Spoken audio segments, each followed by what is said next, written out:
Mais c'est quoi ce match? Mais c'est quoi ce match qu'on vient d'assister? Mon Dieu! Barcelone et l'Atlético de Madrid finissent match nul, 4 buts partout. Match aller de la Coupe d'Espagne, demi-finale. Waouh, waouh, waouh, waouh, waouh, waouh, waouh. Alors déjà, il fallait pas arriver en retard au match, hein, parce que dès le début du match, l'Atlético mène 2-0. Bam, bam. Comme ça, t'arrives 2-0. Qu'est-ce qui se passe? Qu'est-ce qui se passe dans ce match?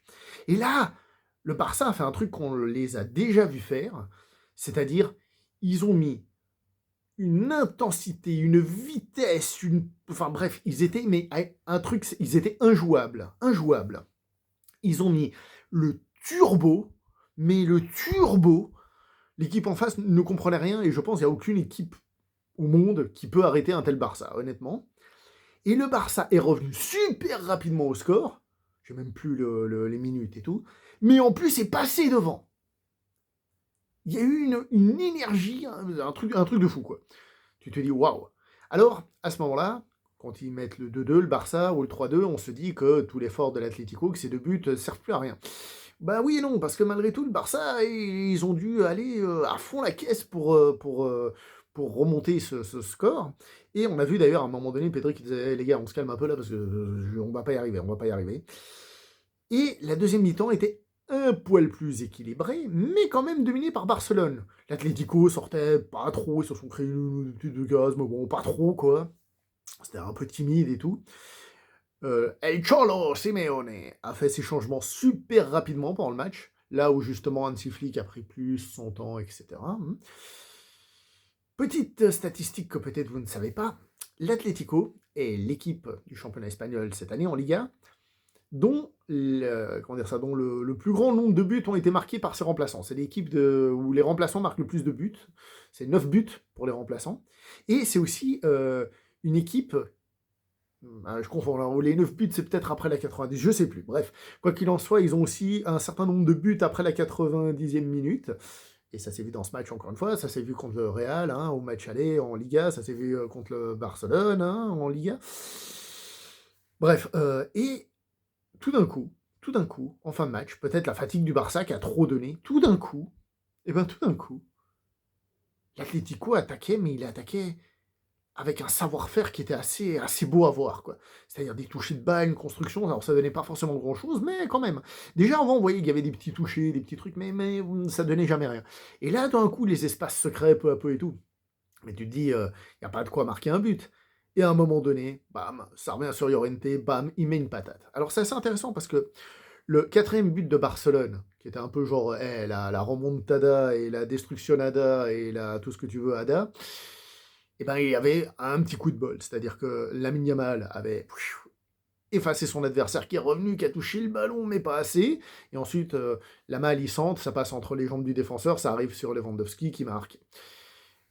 Et bah là, c'est le contraire. C'est une passe qui est un petit peu déviée, ça revient sur le joueur de l'Atlético qui tire, c'est un peu dévié, et ça finit au fond.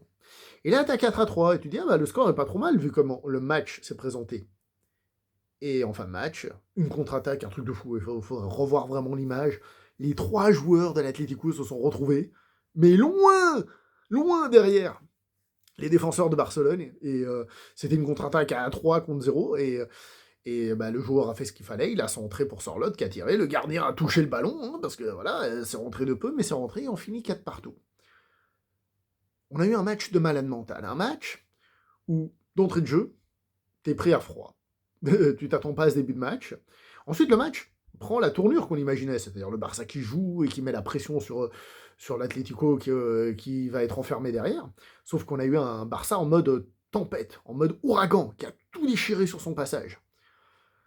Et il l'a tellement déchiré qu'on est passé qu'on soit pour une équipe ou pour l'autre, c'est-à-dire l'Atlético fait un match incroyable au début, on se dit c'est bon, ils tiennent le bon bout, à oh là là, le Barça va les massacrer, et plus ça avance, plus on se dit le Barça va les massacrer, et à la fin, on se dit ah bah ça va mieux pour l'Atlético, putain. L'Atlético a égalisé. Waouh. Waouh. D'un point de vue spectacle, but, retournement de situation et tout, c'était fou. Franchement, c'était fou. Et il y a un match retour, on se dit waouh. Alors finalement, égalité, les buts à l'extérieur ne comptent pas, hein, comme dans d'autres compétitions. Donc, on a égalité. Le match se jouera donc à Madrid. Et du coup, bah, on est un petit peu curieux. Je vais pas vous mentir, je vais pas hein, parce que, j'étais mauvaise langue, je me suis dit: «C'est possible que l'Atlético ne mette pas tout ce qu'ils ont envie dans le match». Parce que, la coupe c'est bien, mais, en plus la Ligue des champions ça les intéresse un peu plus parce que argent et en plus parce qu'ils jouent contre le Real, donc c'était possible qu'ils soient un petit peu plus, là-dedans. Mais non, non, l'Atlético, a été très présent dans ce match, hein et avec un style différent, une équipe, l'autre équipe et tout, ils ont donné vraiment, vraiment un énorme spectacle. Barcelone, qui dans la partie tempête m'a paru incroyablissime, honnêtement. Non seulement ils étaient rapides, mais en plus c'était construit, en plus, enfin bref, j'ai trouvé que je me suis dit waouh, le Barça comme ça, honnêtement, ils battent n'importe qui, hein. Ils battent, vous prenez n'importe quelle équipe sur terre, ils les battent, hein, honnêtement, honnêtement. Et puis ils les battent, pas qu'un peu. Mais on a vu qu'ils n'ont pas réussi à tenir totalement le rythme, donc il suffit que l'autre équipe ait 2 buts d'avance pour que ça devienne compliqué. Mais ce Barça-là, il peut littéralement détruire une équipe, et ils l'ont déjà fait, hein, le Real entre autres.